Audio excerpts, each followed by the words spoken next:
오늘도 코로나19에 500명 넘게 감염됐습니다. 사흘 연속 500명을 넘기면서 오늘로 확진자 숫자는 거리두기 2.5단계 기준을 넘어섰습니다. 2.5단계로 실제 올릴지는 내일 정부가 논의할 예정인데요. 숫자도 숫자지만 확진자가 발견되는 장소들이 더 두려움을 키우고 있습니다. 사우나, 김장 모임, 당구장 이렇게 우리 주변 곳곳에서 연쇄 감염이 일어나고 있어서 1차, 2차 유행 때처럼 어디만 조심하면 그래도 안심이다라고 할 수가 없는 겁니다. 게다가 수능이 이제 닷새밖에 안 남았는데 수험생이 감염되는 일이 늘고 있는 것도 걱정을 더하고 있습니다. 오늘은 대치동의 한 대형 학원에서 학생 한 명이 감염된 게 알려지기도 했는데요. 불안한 수험생들 소식부터 정재우 기자가 보도합니다. 강남구 대치동에 있는 한 대형 입시학원입니다. 어제 저녁 이 학원에서 수강생 한 명이 코로나19에 확진됐다는 사실이 알려졌습니다.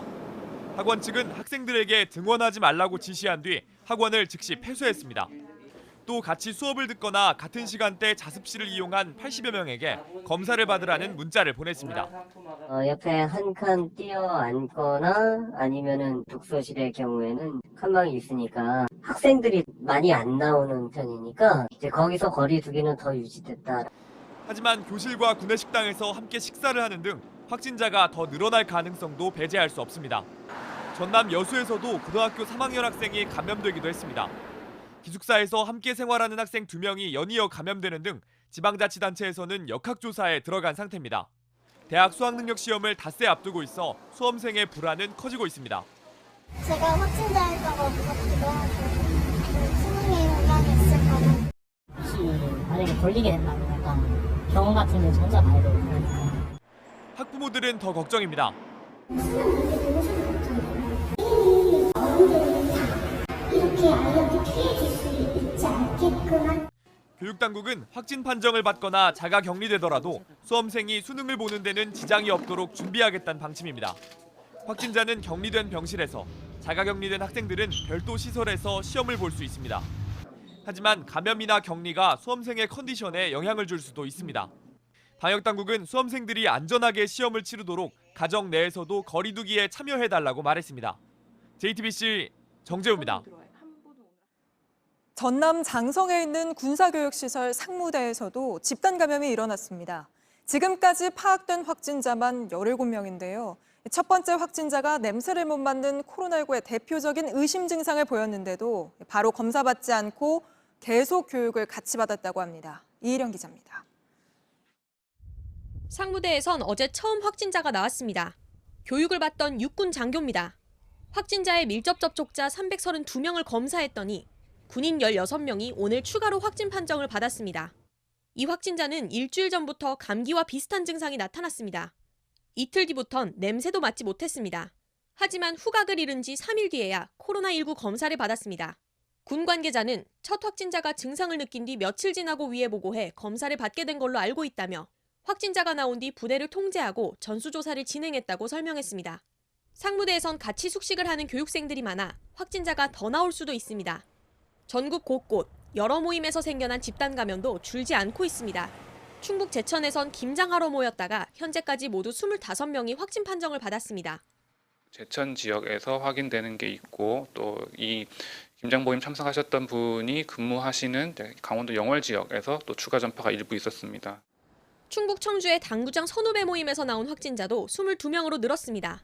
JTBC 이희령입니다. 단체로 제주도 연수를 다녀온 경남 진주시의 이장 통장들 관련한 확진자가 60명을 넘어섰습니다.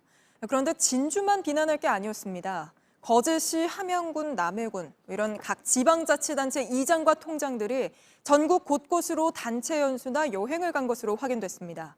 연수라기보단 사실상 관광이었던 것도 있죠. 배승주 기자입니다. 경남 거제시 이통장단 제주 연수 일정표입니다. 지난 11일부터 2박 3일 일정입니다. 이장과 통장 49명과 공무원 2명이 갔습니다. 예산도 2천만 원이 쓰였습니다. 일정에는 대부분 관광지 방문이 많습니다. 확진자가 쏟아진 진주시 이장 통장단 연수 일정과 유사합니다. 비슷한 시기 거제시 이장협의회 23명은 전라남도를 다녀왔습니다. 이 통장을 이제 뽑아가지고 가는 거죠. 우수 농별로 2명씩 추천받아가지고 그런 식으로. 함양군에서도 이장단 21명이 공무원 인솔하에 강원도로 연수를 다녀왔습니다. 군 예산 2,400만 원이 지원됐습니다. 연초에 연례적으로 이제 예산이 잡히다 보니까 하동군 이장들은 경북과 부산을 다녀왔습니다.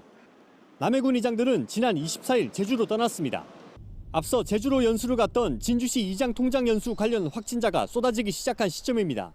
그리고 인설 공무원도 아예 없었고 우리가 또 행정에서 당초 계획이 있는 그것도 말렸는데 저희들끼리 간 겁니다. 이달 들어서만 경남 7개 시군에서 12차례에 걸쳐 이 통장 301명이 전국 곳곳을 누볐습니다. 이들 중에는 연수가 아닌 친목을 다지기 위한 단순 여행 목적도 있었습니다. 경남도는 단체 여행 자제 공고에도 예산까지 들여 이장과 통장 연수를 보낸 시군에 대해선 감사까지 검토하고 있다고 밝혔습니다. JTBC 배승주입니다. 이럴 때가 아닌 것이 지금 확진자가 쏟아지면서 코로나 중환자를 치료할 병상마저 급격히 줄어들고 있습니다. 서울은 중환자 전담 병상이 겨우 9개 남았을 정도인데요. 정부는 오늘 증상이 가벼운 환자는 집에서 치료하는 방안을 추진 중이라고 했습니다. 이상화 기자입니다. 중증도가 높은 환자를 치료하는 국립중앙의료원입니다. 코로나 중환자를 치료하기 위해 이곳에 마련된 중증 환자 전담 치료 병상은 12개입니다. 이 중 8개가 사용 중이고 남아있는 건 4개뿐입니다. 지금의 확산 추세로 앞으로 일주일에서 2주일이면 남은 병상이 다 찰 수 있습니다. 전국에 있는 중환자 전담 병상은 162개, 이 중 환자를 받을 수 있는 병상은 69개입니다. 국가로부터 전담 지정을 받지 않은 병상까지 더하더라도 남은 코로나 중환자 병상은 92개로 100개가 채 안 됩니다. 서울은 전담 치료 병상 57개 중 9개만 남아있고 부산은 하나도 남지 않았습니다. 지금 상황은 8월달 상황하고는 비교를 하면 안 되는 거고요. 중환자실 그 베드 수의 절대량을 지금 확보를 하고 병상 부족이 심각하자 경증 환자 병상을 줄이고 의료 인력과 자원을 중환자 치료에 돌리는 방안이 추진되고 있습니다. 증상이 없거나 경증인 환자는 집에서 치료하도록 하는 겁니다. 정부 안에서는 검토를 1차적으로 마친 상태에 있고 병상의 이제 부족이 우려되고 있는 그런 상황에서는 우리도 이제 도입할 수 있을 것이라고. 이럴 경우 대상을 젊은 층으로 한정합니다. 예외적으로 소아를 보호자와 함께 치료하는 방안도 논의되고 있습니다. JTBC 이상화입니다. 코로나가 아닌 다른 병에 걸린 환자들의 고통도 생각해봐야 합니다. 원래 다니던 병원이 코로나 전담 병원이 되면서 밀려난 환자들이 적지 않은데요. 수술을 제때 못 받는 사람도 있습니다. 김재현 기자입니다. 만성 중이염으로 청각장애를 얻은 A씨는 올해 초 받으려던 중이염 수술을 받지 못하고 있습니다. 코로나가 확산되자 A씨가 다니던 국립중앙의료원 등이 감염병 전담병원으로 지정됐기 때문입니다. 거부당한 사람들이 결국 가서 수술하고 치료받는 곳이 공공의료 기관인 거예요. 어디 가서 수술해야 되고 어디 가서 치료를 받아야 하는지 이게 또 막막해진 거죠. A씨는 또 인체 면역결핍 바이러스, HIV 감염 환자라 다른 병원을 찾기도 쉽지 않습니다. 그동안 또 성명이 더 안 좋아진 것도 있고요. 임시방편으로 그 진물만 안 나오게 이제 하는 그런 치료만 하고 있는 거고. 쪽방에서 생활하는 B씨는 지난 7월 골수염으로 수차례 절단한 다리에 염증이 생겼습니다. B씨가 다니던 서울의료원도 감염병 전담병원으로 지정돼 수술을 받고도 일찍 퇴원해야 했습니다.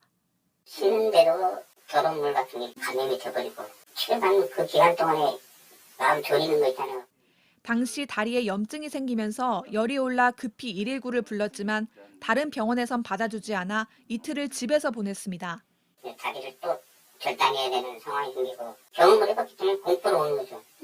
또 병원을 받아줄까 또 안 받아줄까 이런 거에 대한 고민을 해야 되고. 병원 측도 대책을 고민하고 있습니다. 이렇게 코로나처럼 장기간 되는 경우에는 공공이 맞기에는 다른 환자들한테도 피해가 되게 크고 공공의료 자체가 이제 무너질 수도 있는 상황입니다. 전문가들은 민간에서 감염병 대응에 더 나서거나 감염병 전문 시설과 인력을 충분히 마련해야 한다고 제안했습니다. JTBC 김재현입니다.